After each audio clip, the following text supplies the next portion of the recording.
termostat Pak, aneh-aneh aja. Nah disinilah alternatif bagaimana caranya tidak terpengaruh oleh keadaan itu, bisa mengerjakan, maka kalau tidak dikerjakan malas. Halo teman-teman, sahabat-sahabat, sahabat beternak, kita ketemu lagi dengan saya Om Kusnadi. Kebetulan ini adalah kandang kambing, tetapi kali ini sesinya kita nggak bahas tentang kambing ya, kita bahasnya tentang dunia ayam kampung. Masih bersama suhunya Insinyur Budi.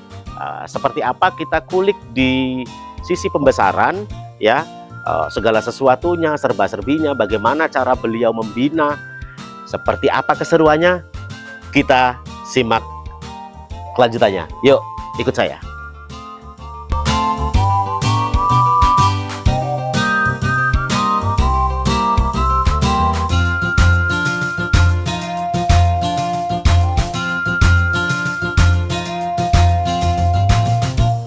Assalamualaikum Pak Budi.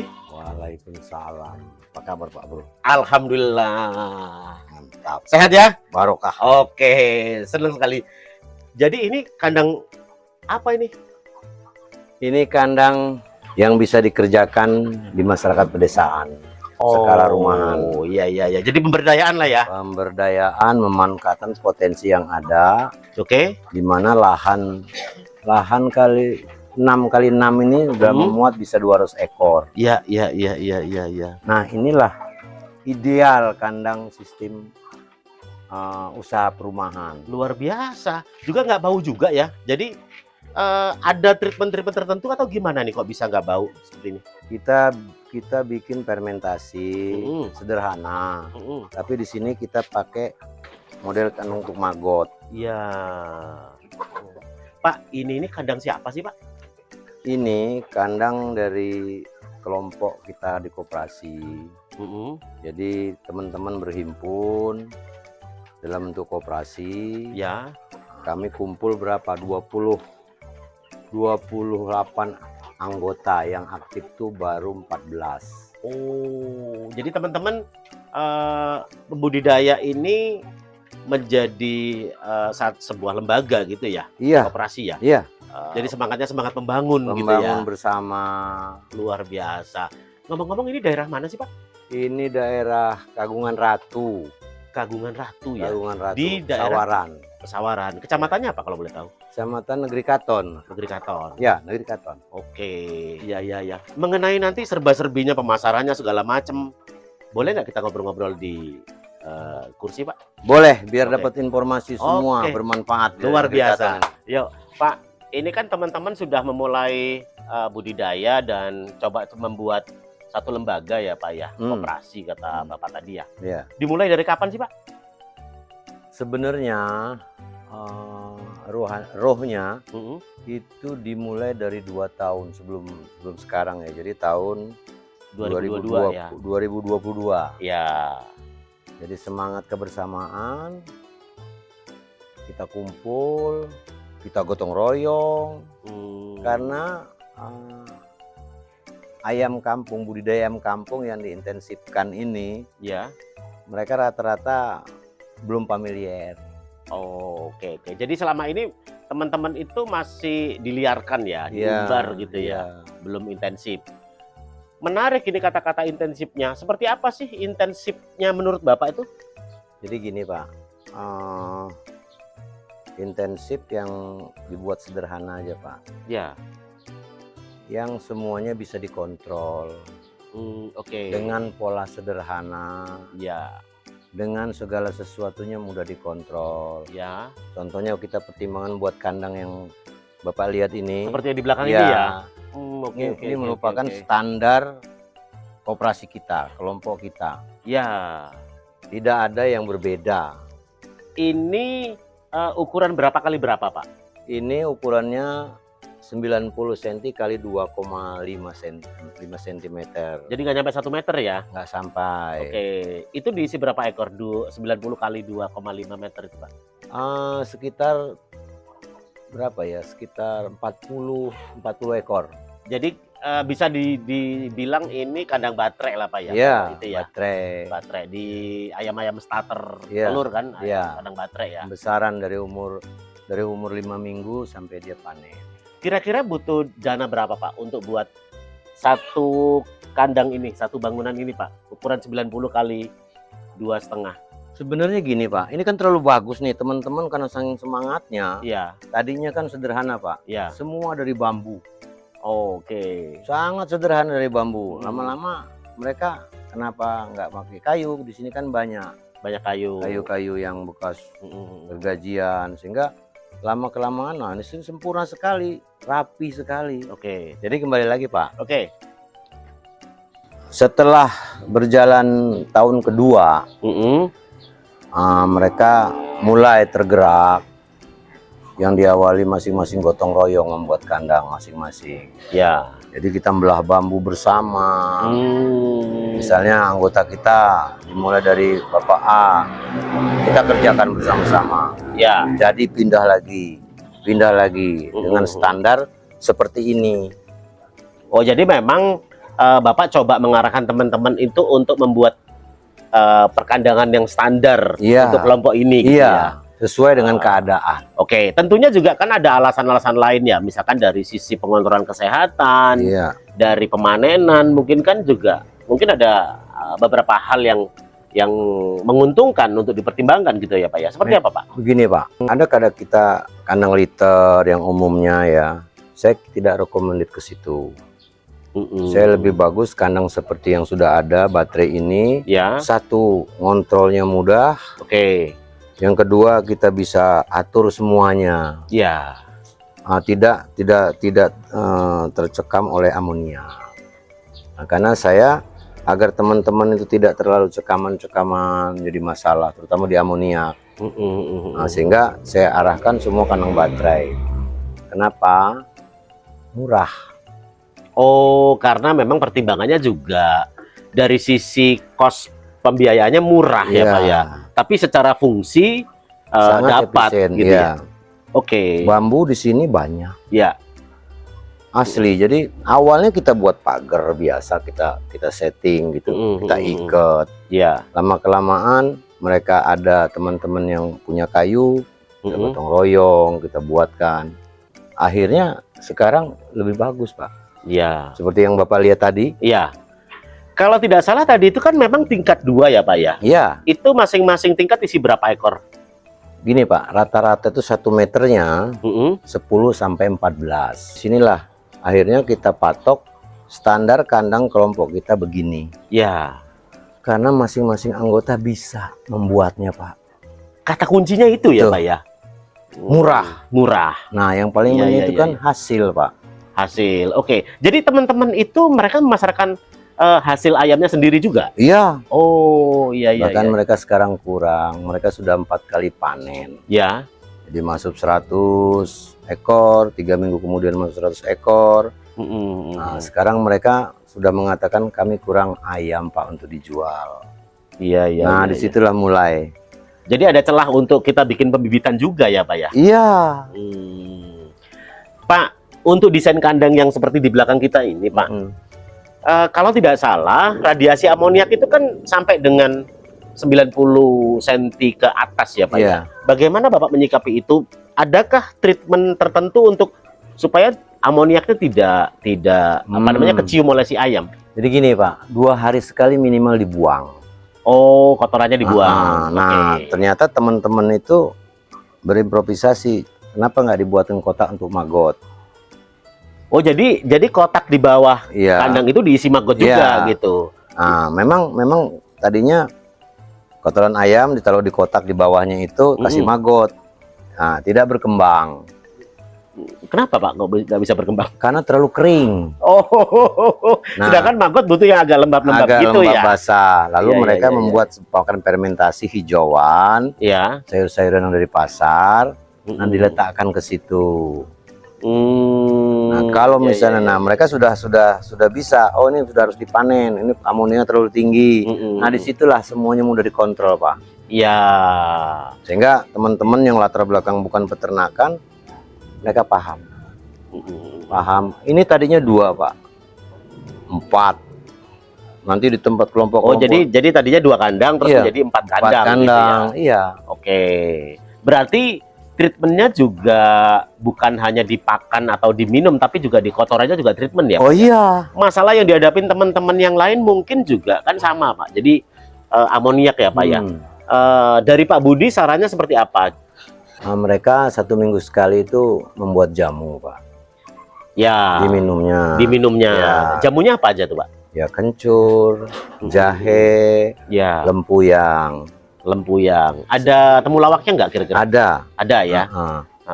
Nah, disitulah mereka minumnya itu diberikan tuh seminggu 2 kali. Nah, kemudian untuk air minumnya, untuk supaya amoniaknya nggak tinggi, mereka buat fermentasi dari daun-daunan. Satu sisi untuk menekan amoniak, satu sisi untuk makan maggot. Kalau boleh tahu daun apa, Pak? Pasar itu, Pak. Di sini kan dekat pasar, Pak. Ya. Itu daun apa namanya, sawi, ya, kubis, buah-buahan wortel yang melimpah, Pak. Limbah itu. Ya. Maka teman-teman di sini kalau ngeliat limbah tuh mereka langsung aja matanya melirik. Iya. Ya. Ada anekdot juga, jangan dekat-dekat kita katanya. Apa limbah. Nah, jadi di situ, Pak, pemanfaatan sehingga amoniaknya bisa ditekan. Apakah tidak ada campuran semacam kayak bakteri fermentasi gitu? Iya, ada. Oh, mereka juga tambahkan itu? Iya. Oke. Jadi dalam jamu itu mereka kasih itu. Kasih itu ya. Kemudian dalam fermentasi, sebenarnya fermentasi tadinya awalnya untuk makanan maggot. Oh, sama makan tambahan untuk ayam. Tapi karena pertumbuhan dari hari ke hari, mereka, Pak, kayaknya ini kotoran ayam nggak bau, maggot tumbuh kembang. Ya bagus. Ya. Selama ketebalannya jangan terlalu tinggi dan terkontrol. Nah, disinilah, Pak, dengan kandang baterai yang sederhana, bahan bakunya ada di lokasi, melimpah gitu ya. Melimpah, menguntungkan. Iya. Ada sih yang, Pak, minta kita bikin kandang 2 kali 4 katanya. Jangan dulu. Kita jangan terlalu banyak tekanan akibat manajemen yang belum diketahui. Ya, jadi dari mulai kecil dulu. Iya. Jadi sehingga mereka menguasai semua kandang baterai. Maka kita patok kalau mau beternak menjadi kelompok kita, kandangnya harus begini. Ya. Nah, disinilah akhirnya sangat sulit, Pak, memahami itu. Sangat sulit, bahkan beberapa anggota kita tuh mengatakan saya dulu begini. Nah, kita, jadi menyatukan beberapa pendapat tadi ya. Iya, karena latar belakangnya berbeda-beda, Pak. Iya. Akhirnya sekarang sudah berjalan 5 kali panen, mereka sudah paham semua. Ya. Nah, ya mudah-mudahan kan ini juga bisa ditularkan ke teman-teman yang lain, bisa ditularkan ke daerah-daerah yang lain gitu. Nah, ada poin penting sebenarnya yang saya tangkap di sini ya. Tapi menurut Pak Budi, benar nggak ya? Kenapa sih, Pak? Kok Bapak dengan dengan sukarela, dengan ikhlas mengumpulkan teman-teman, membina mereka gitu? Ini goal besarnya apa sebenarnya, Pak? Misi besarnya bagaimana terciptanya sebuah kegiatan usaha di rumah. Oke. Pertama itu. Ya. Yang kedua, memberi contoh kepada anak-anak. Paling tidak lingkungan. Oke. Yang ketiga itu bagaimana caranya agar teman-teman mengerjakan pembesaran ayam ini langsung pada pengolahannya. Jadi gini, Pak. Ya. Menghadapi kondisi keadaan tenaga kerja yang persaingannya sangat tinggi, ya, dan apalagi beberapa waktu yang lalu kan robot-robot dalam era industri ini kan tenaga manusia itu mulai terkurangi, mulai tergerus kalah oleh robot ya. Ada beberapa juga warga kita di sini juga ada yang memang betapa sulitnya gitu loh, bersaing. Banyak PHK juga gitu ya. Satu, kedua juga sumber daya mereka kan kurang. Ya. Nah, sehingga disinilah apa yang dikerjakan di rumah itu merupakan jawaban untuk mengantisipasi keadaan yang luar biasa ini. Oh, jadi inilah sektor realnya ya? Iya. Oke. Ya, memang semakin ke depan memang manusia akan kalah dengan robot, Pak, terutama di sektor industri ya, Pak ya? Iya, pertumbuhan juga kan, pertumbuhan masyarakat, pendidikan kan semakin tinggi, persaingan semakin tinggi. Ya. Nah, disinilah alternatif bagaimana caranya tidak tidak terpengaruh oleh keadaan itu, bisa mengerjakan lahan yang sudah tersedia, bahan baku yang sudah tersedia. Maka kalau tidak dikerjakan, malas. Itu poin pentingnya teman-teman. Jadi semakin ke depan memang peran manusia ini akan kalah dengan robot, apalagi sekarang zamannya AI ya. Jadi sektor realnya memang ini ruhnya sudah digarap oleh Pak Budi. Nah, kebetulan Pak Budi juga sudah punya beberapa anggota yang memang melakukan hal-hal real ini. Inilah yang perlu kita bangun bareng-bareng.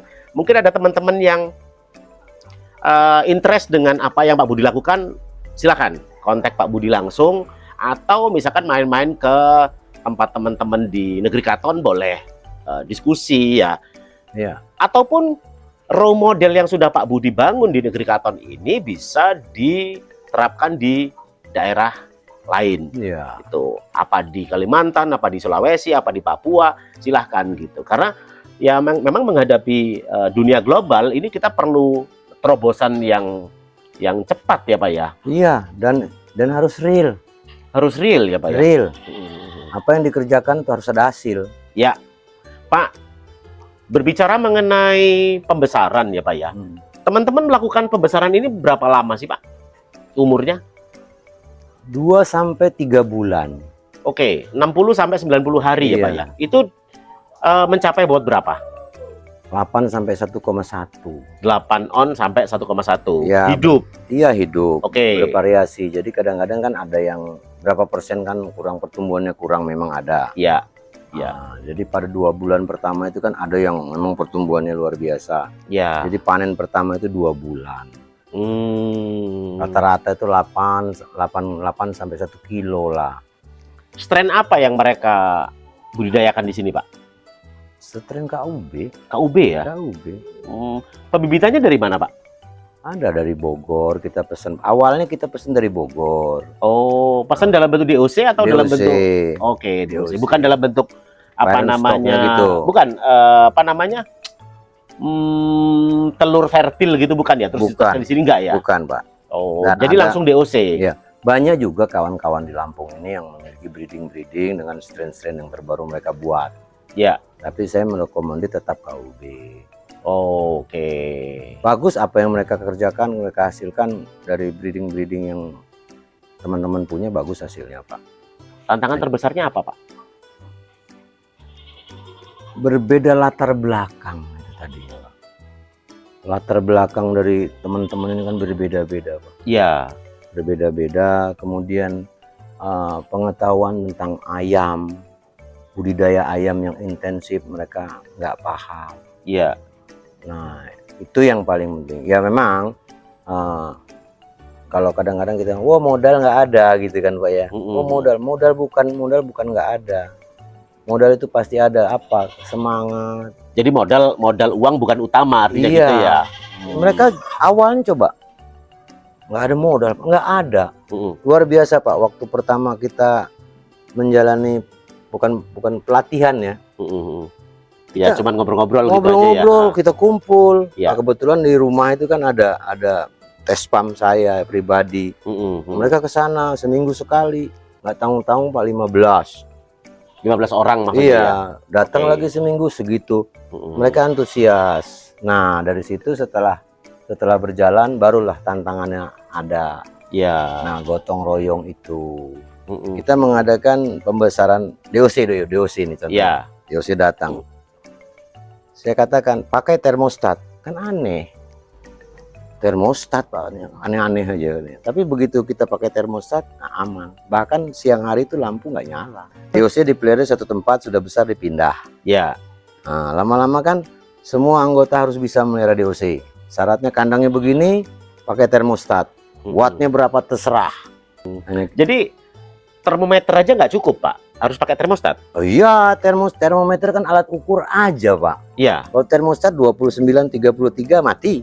Oke. 29 nyala, 33 mati. Jadi tujuannya memang untuk menjaga stabilitas kehangatan ruangan si ayam itu gitu ya. Iya.